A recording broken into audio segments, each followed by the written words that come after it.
seperti apa yang akan timbul ketika denda damai ini dipaksa diterapkan? Ya enggak tahu, kalau saya sih membayangkannya nanti akan banyak orang korupsi, diam-diam sesudah akan ketahuan mengaku. Gitu kan?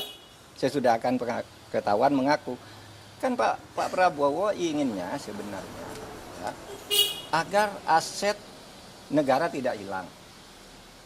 Aset recovery namanya kalau itu di konvensi PBB. Itu dibenarkan aset recovery itu. Tetapi yang termudah agar tidak terjadi diam-diam penyelesaiannya. Dulu saya sudah pernah mengusulkan loh. Tahun 2001 ketika saya Menteri Kehakiman, lalu saya tulis lagi usul itu di dalam buku saya yang terbit tahun 2003. Judulnya Setahun Bersama Gus Dur. Mari kita maafkan aja gitu. Tapi terbuka.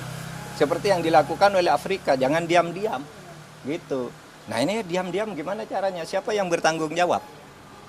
Lapor kepada siapa yang mengumumkan siapa? Apakah yang bersangkutan minta damai itu mau diumumkan namanya? Nah kalau tidak diumumkan tidak transparan, tidak ada yang tahu bahwa itu melanggar atau tidak. Tapi kalau diumumkan ya lewat pengadilan aja. Dan salah kalau mengatakan undang-undang untuk mengembalikan aset itu tidak ada jalannya. Kalau mau ya undang-undang perampasan aset diberlakukan aja, undang-undang perampasan aset yang sudah dituju oleh DPR sama pemerintah dulu, tapi lalu macet di DPR. Itu saja diundangkan, itu lebih gampang ya, undang-undang perampasan aset itu kan bisa dilakukan begitu. Oke? Bapak Mahfud menilai bahwasanya apa yang disampaikan oleh Menteri Hukum itu salah kaprah, Pak. Saya kira bukan salah kaprah, salah beneran. Kalau salah kaprah itu biasanya sudah dilakukan, terbiasa meskipun salah. Ini belum pernah dilakukan kok. Mana ada korupsi diselesaikan secara damai? Itu korupsi baru, namanya kolusi. Kalau diselesaikan secara damai, dan itu sudah sering terjadi kan? Diselesaikan diam-diam antar penegak hukum yang ditangkap. Kalau menyelesaikan diam-diam, kan banyak tuh yang terjadi. Jaksa, polisi, hakim masuk penjara, kan mau menyelesaikan diam-diam. Iya toh, itu sama aja. Oke. Pak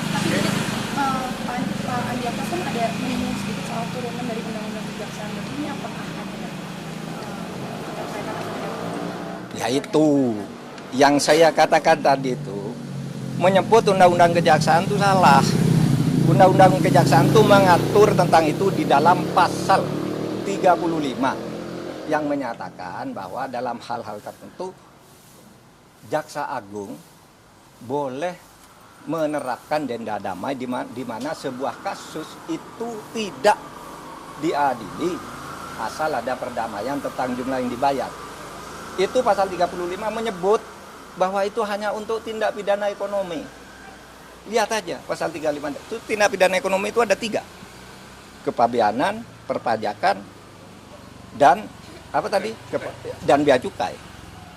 Hanya itu yang boleh. Kalau korupsi lain tidak boleh, tidak pernah ada dan tidak boleh ada.